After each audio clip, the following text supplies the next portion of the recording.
Hi beautiful viewers, welcome back to my YouTube channel. ಎಲ್ಲರೂ ಹೇಗಿದ್ದೀರಾ? ಚೆನ್ನಾಗಿದ್ದೀರಾ? ನಾನು ಕೂಡ ತುಂಬಾ ಚೆನ್ನಾಗಿದ್ದೀನಿ. ಹೊಸ ವ್ಲಾಗ್ಗೆ ಎಲ್ಲರಿಗೂ ವೆಲ್ಕಮ್ ಮಾಡ್ತಾ ಇದು ಭಾನುವಾರದ ವ್ಲಾಗನ್ನು ಶೇರ್ ಮಾಡ್ತಾ ಇದ್ದೀನಿ. ಬೆಳಗ್ಗೆ ಬೇಗನೆ ಎದ್ದಿದ್ದೆ, ಅಮ್ಮ ಮನೆಗೆ ಹೋಗಬೇಕಾಯಿತು. ಹಾಗಾಗಿ ಪ್ರವೀಣ್ ಅವರು ಚಿಕನ್ ಶಾಪ್ ಓಪನ್ ಮಾಡಬೇಕಾಗಿತ್ತು. ಬೆಳಗ್ಗೆ ಅವ್ರಿಗೆ ಕಾಫಿ ಮಾಡಿಕೊಟ್ಟು ಆನಂತರ ಅವರು ಕೂಡ ಅಂಗಡಿ ತೆಗೆಯೋದಕ್ಕೆ ಹೋದರು. ಚಿಕನ್ ಶಾಪ್ನ ತೋರಿಸಿ ಹೇಗೆ ನಡೀತಾ ಇದೆ ಅಂತೆಲ್ಲ ಹೇಳಿ ಅಂತ ಹೇಳಿದ್ವಿ. ಖಂಡಿತವಾಗ್ಲೂ ಭಾನುವಾರದೊತ್ತು ಚೆನ್ನಾಗಿ ನಡೆಯುತ್ತೆ ವ್ಯಾಪಾರ, ಹಾಗಾಗಿ ಸ್ವಲ್ಪ ಬೇಗನೆ ತೆಗಿತೀವಿ. ಇವತ್ತು ಅಮ್ಮ ಮನೆಗೆ ಹೋಗಬೇಕಾಗಿದ್ದರಿಂದ ಅಪ್ಪುನ ಅವನಿಗೆ ಫಸ್ಟ್ ಸರಿಯೆಲ್ಲ ಮಾಡಿ ತಿನ್ನಿಸ್ಬಿಡೋಣ ಅಂತೇಳಿ ಸುಮ್ಮನಾಗಿ ಅವನ ಹಂಗೆ ಆಟಾಡೋಕೆ ಬಿಟ್ಟಿದ್ದೆ.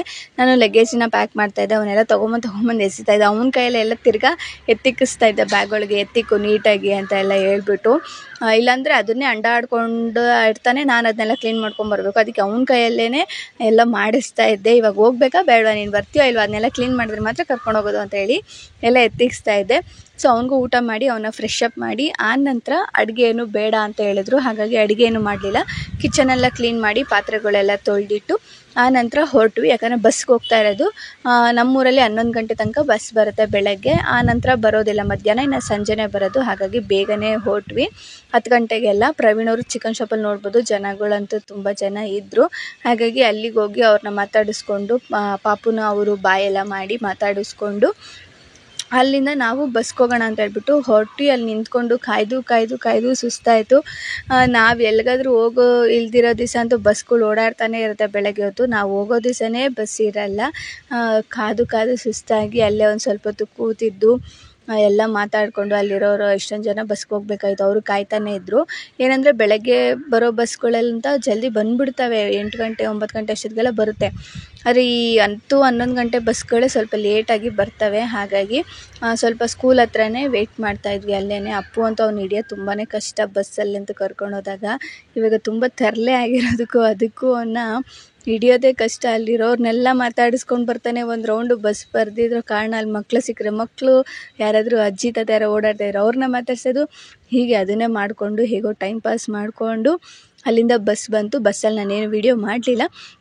ಅಲ್ಲಿಂದ ಸೀದಾ ಬಾವ ಬಂದು ನಮ್ಮನ್ನು ಪಿಕಪ್ ಮಾಡಿ ಕರ್ಕೊಂಡೋದ್ರು. ಅಕ್ಕ ಈಚೆ ಹೋಗಿದ್ರು ಫ್ರೆಂಡ್ ಜೊತೆ. ಹಾಗಾಗಿ ನಾವು ಮಾತ್ರ ಹೋದ್ವಿ. ಹೋಗಿದ ತಕ್ಷಣ ಸರ್ಪ್ರೈಸಾಗಿ ಕೇಕ್ ಕಟ್ ಮಾಡಿಸೋಣ ಅಂತ ಹೇಳ್ಬಿಟ್ಟು ನಾನು ಇಲ್ಲಿಂದನೇ ತೊಗೊಂಡೋಗಿದ್ದೆ. ಅಂದರೆ ಅಂಚೆಪಾಳ್ಯಕ್ಕೆ ಬಂದ ಮೇಲೆ ಅಲ್ಲಿ ಬೇಕ್ರಿ ಇದೆ, ತುಂಬ ಚೆನ್ನಾಗಿರುತ್ತೆ ಅಲ್ಲಿ ಕೇಕ್ಸ್ ಎಲ್ಲ. ಹಾಗಾಗಿ ತೊಗೊಂಡು ಬಂದ್ವಿ. ಅಕ್ಕ ಹೊರಗಡೆ ಹೋಗಿದ್ರಲ್ವ, ಹಾಗಾಗಿ ಅವ್ರಿಗೆ ಸರ್ಪ್ರೈಸ್ ಇರಲಿ ಅಂತ ಫಸ್ಟು ಕೇಕ್ನ ಎತ್ತಿಕ್ಬಿಡೋಣ, ಆಮೇಲೆ ಮಧ್ಯರಾತ್ರಿಲಿ ಕಟ್ ಮಾಡೋಣ ಅಂತಲೇ ಅಂದ್ಕೊಂಡ್ವಿ. ಅದು ನೆಕ್ಸ್ಟ್ ವೀಡಿಯೋದಲ್ಲಿ ಬರುತ್ತೆ. ಕೇಕ್ ಕಟ್ ಮಾಡಿದ್ವಾ ಇಲ್ವಾ ಏನು ಎತ್ತ ಅಂತೆಲ್ಲ ಅದು ನೆಕ್ಸ್ಟ್ ವೀಡಿಯೋದಲ್ಲಿ ಬರುತ್ತೆ. ಸೊ ಇನ್ನು ಯಾರೆಲ್ಲ ಚಾನಲ್ನ ಸಬ್ಸ್ಕ್ರೈಬ್ ಮಾಡದೆ ನೋಡ್ತಾ ಇದ್ದೀರೋ ಪ್ಲೀಸ್ ಚಾನಲ್ನ ಸಬ್ಸ್ಕ್ರೈಬ್ ಮಾಡ್ಕೊಂಡು ನೋಡಿ. ತುಂಬ ಜನನೇ ನೋಡ್ತಾ ಇದ್ದೀರಾ, ಆದರೆ ಚಾನಲ್ ಸಬ್ಸ್ಕ್ರೈಬ್ ಮಾಡ್ಕೊತಾ ಇಲ್ಲ. ಹಾಗಾಗಿ ವೀಡಿಯೋಸ್ನ ಸಬ್ಸ್ಕ್ರೈಬ್ ಮಾಡಿಕೊಂಡು ನೋಡಿ. ಸೊ ಇವಾಗ ಬಂದ್ವಿ ಮನೆಗೆ. ಬರ್ಬೇಕಾದ್ರೆ ಕೇಕ್ ಎಲ್ಲ ತೊಗೊಂಡು ಬಂದೆ. ಅಪ್ಪು ಇಲ್ಲೇ ಆಟಾಡ್ತಾ ಇದ್ದಾನೆ. ಅವರು ಅಕ್ಕ ಬಂದು ಎಲ್ಲೋ ಫ್ರೆಂಡ್ಸ್ ಜೊತೆ ಹೋಗಿದ್ದಾರೆ ಅಂತೆ, ಸೊ ಬರ್ತಾ ಇದ್ದೀನಿ ಅಂತ ಹೇಳಿದ್ರು. ಹಾಗಾಗಿ ಮನೇಲಿ ನಾನು ನಮ್ಮ ಪುಟ್ಟಿ ಕಂದ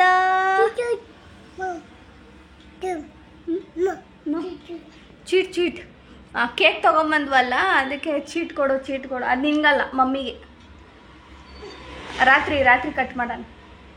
ಸೊ ಅವ್ರಿಗೆ ಸರ್ಪ್ರೈಸಾಗಿ 12 ಗಂಟೆಗೆ ಕೇಕ್ ಕಟ್ ಮಾಡಿಸೋಣ ಅಂತ ಹೇಳ್ಬಿಟ್ಟು ತೊಗೊಂಬಂದು ಇಟ್ಟಿದ್ದೀವಿ. ಗೊತ್ತಿಲ್ಲ ಅವ್ರಿಗೆ ಕಟ್ ಮಾಡಿಸ್ತೀವಿ ಅಂತ. ಅದಕ್ಕೋಸ್ಕರನೇ ಇವತ್ತು ಬೇಗನೆ ಕೆಲಸ ಎಲ್ಲ ಮುಗಿಸಿ ಬಂದಿದ್ದು. ರಾತ್ರಿ ಕಟ್ ಮಾಡಿಸೋಣ ಅಂತ ಹೇಳ್ಬಿಟ್ಟು ಸರ್ಪ್ರೈಸ್ ಆಗಿರುತ್ತೆ ಅಂತ. ಅವರು ಈಚೆ ಫ್ರೆಂಡ್ಸ್ ಜೊತೆ ಹೋಗಿದ್ದಾರೆ, ಇವತ್ತು ಎಲ್ಲೋ ಕರೆದಿದ್ರಂತೆ, ಹಾಗಾಗಿ ಹೋಗಿದ್ದಾರೆ. ಇನ್ನೇನು ಬರ್ತಾರೆ. ಬಂದ ಮೇಲೆ ಹೇಗಿರುತ್ತೆ ಮಾತುಕತೆ ಹರಟೆ ಎಲ್ಲನೂ ಕಂಟಿನ್ಯೂ ಮಾಡ್ತೀನಿ ವಿಡಿಯೋನ, ಬನ್ನಿ. ಆಗ ಇಲ್ಲಿಗೆ ಬಂದರೆ ಸಾಕು, ಆ ಗೇಟ್ ನೋಗಿ ಟಕ್ ಟಕ್ ಟಕ್ ಟಕ್ ಅಂತ ಮಾಡೋದು, ಆ ಚಿಕ್ಕ ಇದನ್ನು ಅಲ್ವೇನಾ?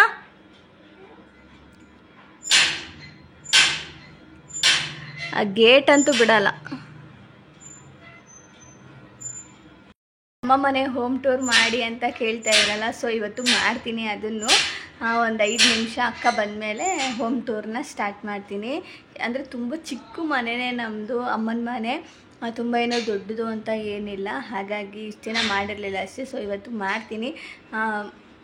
ಹಾಗೆ ತಮ್ಲೈನಲ್ಲಿ ಕೊಟ್ಟಿರುವಂಥ ವಿಷಯ ಏನರ ಬಗ್ಗೆ ನಾನು ಹೇಳಿದ್ದೀನಿ ಅನ್ನೋದು ಕೂಡ ಹೋಮ್ ಟೂರ್ ಮಾಡಾದ್ಮೇಲೆ ನಾನು ನಿಮ್ಮ ಜೊತೆ ಶೇರ್ ಮಾಡ್ತೀನಿ ಏನು ಅಂತ. ಇಷ್ಟ ಆದರೆ ಒಂದು ಲೈಕ್ ಕೊಡೋದನ್ನ ಮರಿಬೇಡಿ. ಹಾಗೆ ಸಬ್ಸ್ಕ್ರೈಬ್ ಮಾಡ್ಕೊಂಡಿಲ್ಲ ಸಬ್ಸ್ಕ್ರೈಬ್ ಮಾಡಿ.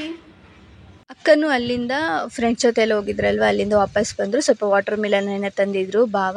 ಅದನ್ನೆಲ್ಲ ಕೂತ್ಕೊಂಡು ತಿಂದ್ಕೊಂಡು ಮಾತಾಡಿಕೊಂಡು, ಅಪ್ಪು ಆಗಲೇ ಸ್ವಲ್ಪ ಹೊತ್ತು ಮಾತಾಡ್ತಾಯಿದ್ದ, ನನಗೆ ಮಲಗಿಬಿಟ್ಟಿದ್ದ. ಆಮೇಲೆ ಎದ್ದ ಅವನು.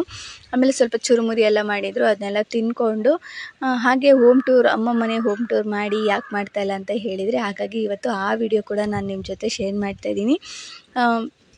ತುಂಬಾ ಕಷ್ಟಪಟ್ಟು ನಮ್ಮ ತಂದೆ ತಾಯಿ ಕಟ್ಟಿರೋ ಅಂಥ ಮನೆ ಇದು.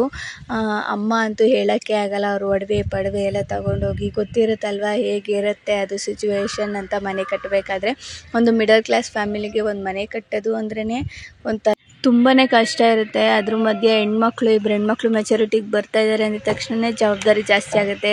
ತಂದೆ ತಾಯಿಗೆ ಒಂದು ಮನೆ ಇರಬೇಕು, ಒಂದು ಮನೆ ಕಟ್ಟಬೇಕು, ಆ ಮಕ್ಕಳು ಇರಬೇಕು ಅಂತ. ಹಾಗಾಗಿ ಇವತ್ತು ಸಿಂಪಲಾಗಿ ತೋರಿಸ್ತಾ ಇದ್ದೀನಿ. ಇದು ನಮ್ಮ ಮನೆ, ಪುಟ್ಟ ಮನೆ, ತುಂಬ ಮಿಡಲ್ ಕ್ಲಾಸಾಗಿ ಎಷ್ಟು ಕಟ್ತಾರೆ ಅಷ್ಟು ಚಿಕ್ಕ ಮನೆ ಇದು. ಸಿಂಗಲ್ ಬೆಡ್ರೂಮ್ ಮನೆ, ಇಂಟೀರಿಯರ್ ಏನೂ ಇಲ್ಲ ಮನೆದು. ಇದು ಈಚೆಗಡೆಯಿಂದ ಈ ಥರ ಒಂದು ಲುಕ್ ಕಾಣಿಸುತ್ತೆ. ಗೇಟ್ ಕೂಡ ಓಪನ್ ಮಾಡ್ತೀನಿ. ಗೇಟ್ ಓಪನ್ ಮಾಡಿದ ತಕ್ಷಣ ಈ ಕಡೆ ನಮಗೆ ಮೆಟ್ಲುಗಳು ಕಾಣಿಸುತ್ತೆ. ಮೆಟ್ಲು ಪಕ್ಕನೇ ವಾಶ್ರೂಮು ಮತ್ತು ಟಾಯ್ಲೆಟ್ ಇದೆ. ಅದ್ರ ಪಕ್ಕ ಇನ್ನೇನಿಲ್ಲ, ಜಸ್ಟ್ ಒಂದು ವಾಷಿಂಗ್ ಮಿಷಿನ್ ಇಟ್ಟಿದ್ದಾರೆ ಅಕ್ಕ, ವಾಷಿಂಗ್ ಮಿಷಿನ್ ಇಕ್ಕಿದ್ದಾರೆ. ಹಾಗೆ ಇನ್ನು ಈ ಕಡೆ ಬಂದರೆ ನಮ್ಮ ಎಂಟ್ರೆನ್ಸು. ಇದರಲ್ಲಿ ತುಂಬಾ ನೆನಪುಗಳಿದೆ ಈ ಮನೆಯಲ್ಲಿ ಅಂತಲೇ ಹೇಳ್ಬೋದು. ನಾನು ಬೆಳೆದಂಥ ಮನೆ. ಹಾಗೆ ಒಳಗಡೆ ಹೋಗ್ತಾ ಇದ್ದಂಗೆ ಈ ಥರ ನಿಮಗೆ ಕಾಣಿಸುತ್ತೆ.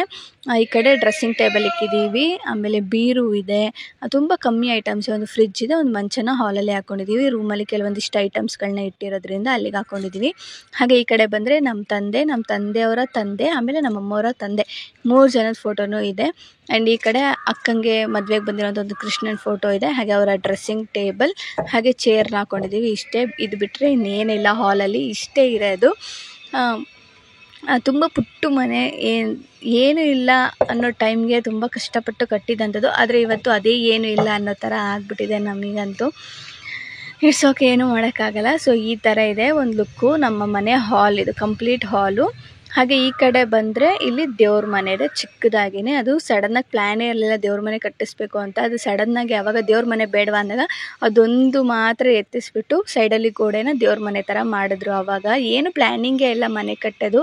ಆವಾಗೆಲ್ಲ ಮೇಸ್ತ್ರಿಗಳು ಹೇಗೆ ಕಟ್ತಾರೋ ಹಾಗೆ ಅಲ್ವಾ, ಆ ಥರ ಇವಾಗೆಲ್ಲ ಪ್ಲ್ಯಾನಿಂಗ್ಸ್ ಎಲ್ಲ ಮಾಡ್ತಾರೆ. ಇದು ರೂಮಲ್ಲಿ ಕೆಲವೊಂದಿಷ್ಟು 1-2 ಬೀರು, ಹಾಸಿಗೆಗಳಾಗಿರ್ಬೋದು, ರಾಗಿ ತುಂಬಕ್ಕೆ ಡ್ರಮ್ಮು, ಟೈಲರ್ ಮಿಷಿನು, ಈ ಥರದ್ದೆಲ್ಲ ಕೆಲವೊಂದಿಷ್ಟು ಸಾಮಾನುಗಳನ್ನ ಹಾಕಿದ್ದಾರೆ. ಇದು ಚಿಕ್ಕ ರೂಮು. ಇದು ಫಸ್ಟ್ ಬೆಡ್ರೂಮ್ ಆಗಿತ್ತು, ಆದರೆ ಇವಾಗ ಅದನ್ನು ಸ್ವಲ್ಪ ಐಟಮ್ಸ್ಗಳನ್ನ ಇಡೋಕ್ಕೆ ಅಂತ ಇಟ್ಟಿದ್ದಾರೆ. ಇದು ನೆಕ್ಸ್ಟ್ ಬಂದರೆ ಕಿಚನಲ್ಲಿ ತುಂಬ ಐಟಮ್ಸ್ಗಳು, ಪಾತ್ರೆ ಐಟಮ್ಸ್ಗಳೆಲ್ಲ ಇದಾವಲ್ವ, ಹಾಗಾಗಿ ಅದನ್ನೆಲ್ಲ ಮೂಟೆ ಕಟ್ಟಿ ಎಲ್ಲ ಜೋಡಿಸಿ ಎತ್ತಿಕ್ಬಿಟ್ಟಿದ್ದಾರೆ. ಇನ್ನು ಏನು ಡೈಲಿ ನಿತ್ಯ ಬಳಸೋ ಅಂಥದ್ದನ್ನ ಮಾತ್ರ ಕೆಳಗಿಟ್ಕೊಂಡಿದ್ದಾರೆ. ಸ್ವಲ್ಪ ಮೆಸ್ಸಿ ಆಗಿದೆ, ಏನು ಅಂದ್ಕೊಂಬೇಡಿ. ನಾನು ಸ್ವಲ್ಪ ಕ್ಲೀನ್ ಮಾಡಿದೆ, ಜಾಸ್ತಿ ಮಾಡೋಕ್ಕಾಗಲಿಲ್ಲ. ಹಾಗಾಗಿ ಇಷ್ಟು ಮಾತ್ರ ನಮ್ಮ ಕಿಚನು. ಇಷ್ಟೇ ಮನೆ, ನಮ್ಮ ಮನೆ ಅಂತ ಹೇಳ್ಬೋದು. ಚಿಕ್ಕದಾದಂಥ ಒಂದು ರೂಮು, ಹಾಲು, ಕಿಚನ್ನು. ಹಾಗೆ ಈಚೆ ಬಂದರೆ ಇದು ನನ್ನ ಫೇವ್ರೆಟ್ ಪ್ಲೇಸ್ ಅಂತಲೇ ಹೇಳ್ಬೋದು, ಟೆರೆಸ್ಸು. ನಾವು ಸ್ಕೂಲು, ಕಾಲೇಜ್ಗಳಲ್ಲಿ ಎಲ್ಲನೂ ಅಷ್ಟೇ, ನಮಗೆ ಇಷ್ಟವಾದ ಪ್ಲೇಸ್ ಅಂದರೆ ಟೆರೆಸ್ ಒಂದೇ. ಅದು ಈ ಕಡೆ ಇಲ್ಲಿ ಕೂತ್ಕೊಂಡು ನಾನು ಅಕ್ಕ ಇಬ್ಬರು ಗಾಸಿಪ್ ಮಾತಾಡ್ತಾಯಿದ್ವಿ. ಯಾರೇನು ಮಾಡ್ತಾರೆ, ಯಾರ್ಯಾರ ಮನೇಲಿ ಹೆಂಗೆ, ಈ ಥರದ್ದೆಲ್ಲ ಸಣ್ಣ ಪುಟ್ಟ ಹೆಣ್ಮಕ್ಳದಿರುತ್ತಲ್ಲ ಗಾಸಿಪ್ ಮಾತುಗಳು, ಅದನ್ನು ಮಾತಾಡಿಕೊಂಡು ಈ ಟೆರೆಸ್ ಮೇಲೆಲ್ಲ ಸಂಜೆ ಹೊತ್ತೇ ಜಾಸ್ತಿ, ಯಾಕಂದರೆ ಬಿಸಿಲಿರುತ್ತೆ ಮಧ್ಯಾಹ್ನ. ಸಂಜೆ ಹೊತ್ತು ಕೂತ್ಕೊಂಡು ಮಾತಾಡಿಕೊಂಡು ಅಳತೆ ಹೊಡ್ಕೊಂಡು ಇರ್ತಾಯಿದ್ವಿ ಇಲ್ಲಿ. ಅದನ್ನೆಲ್ಲ ತುಂಬಾ ಮಿಸ್ ಮಾಡ್ಕೊತಾ ಇದ್ದೀನಿ ಇವಾಗ್ಲೂ. ಹಾಗೆ ಅಪ್ಪು, ಅವನಿಗೂ ಅಷ್ಟೇ ಈ ಪ್ಲೇಸ್ ತುಂಬಾ ಇಷ್ಟ. ಆ ವೈಯರಲ್ಲೂ ಕೂಡ ಜಗ್ಗಾಡೋದು ಎಲ್ಲ ಮಾಡ್ತಾಯಿದ್ದ. ಅವನು ಹುಟ್ಟಿದಾಗ ನಮ್ಮಮ್ಮ ಇದ್ರ ಒಂದು ಸತಿ ಮಾಡಿಸಿದ್ರು. ಇವಾಗೂ ಅದನ್ನು ನೆನಪಿಟ್ಕೊಂಡು ಅದನ್ನೇ ಜಗ್ಗಾಡ್ಕೊಂಡು ಈ ಥರದ್ದೆಲ್ಲ ಮಾಡ್ತಾಯಿದ್ದ. ಏನು ಮಾಡೋಕ್ಕಾಗಲ್ಲ ಅಂತೇಳಿ. ಹಾಗೆ ಸಂಜೆ ನಾನೇನು ಅಷ್ಟು ವೀಡಿಯೋ ಏನು ಕಂಟಿನ್ಯೂ ಮಾಡೋಕ್ಕಾಗಲಿಲ್ಲ, ಜಸ್ಟ್ ನಿಮಗೆ ಹೋಮ್ ಟೂರ್ ಮಾತ್ರ ನಾನು ಮಾಡಿ ತೋರಿಸಿದ್ದೀನಿ. ಸೊ ಇದನ್ನು ಕೂಡ ನಮಗೆ ಈ ಮನೆ ಉಳಿಸ್ಕೊಳ್ಳೋಕ್ಕಾಗಲಿಲ್ಲ. ಎಷ್ಟೇ ಕಷ್ಟಪಟ್ಟರು, ಏನೇ ಮಾಡಿದ್ರು ಉಳಿಸ್ಕೊಳ್ಳೋಕ್ಕಾಗಲಿಲ್ಲ. ತುಂಬ ಕಷ್ಟಪಟ್ಟು ಕಟ್ಟಿರುವಂಥ ಮನೆ ಅಪ್ಪ ಅಮ್ಮ.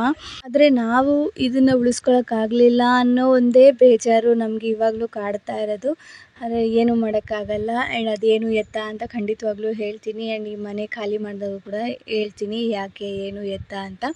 ಸೊ ಅಲ್ಲಿಂದ ನಾನು ತುಂಬ ದಿವಸ ಆಗಿಬಿಟ್ಟಿದ್ದು. ಹೇರ್ ಕಟ್ ಮಾಡಿಸೋದಾಗಿರ್ಬೋದು, ಐಬ್ರೋ ಮಾಡಿಸೋದಾಗಿರ್ಬೋದು, ಅಲ್ಲಿ ಯಾರೂ ಅಷ್ಟು ಚೆನ್ನಾಗಿ ಮಾಡಲ್ಲ. ಆ್ಯಂಡ್ ನನಗೆ ಯಾವುದೂ ಅಷ್ಟು ಸ್ಯಾಟಿಸ್ಫ್ಯಾಕ್ಷನೂ ಆಗಿಲ್ಲ, ಹೇರ್ ಕಟ್ ಆಗಲಿ ಐಬ್ರೋ ಆಗಲಿ. ಹಾಗಾಗಿ ಹೆಂಗೋ ಬಂದಿದ್ನಲ್ಲ ಅಂತ ಹೇಳ್ಬಿಟ್ಟು ಫಸ್ಟ್ ಹೇರ್ ಕಟ್ ಮಾಡಿಸಿದೆ. ನಂಗೆ ತುಂಬಾ ಹೇರ್ ಫಾಲಿಂದ ಒಂಥರ ಕೆಂಚಿಗೆ ಎರಡು ಕೂದಲು ಬರುತ್ತಲ್ಲ, ಒಂದೇ ಕೂದಲಲ್ಲಿ ಸೆಪ್ರೇಟ್ ಅಂತ ಹೇಳ್ತಾರಲ್ವ, ಆ ಥರ ಆಗಿಬಿಟ್ಟಿತ್ತು.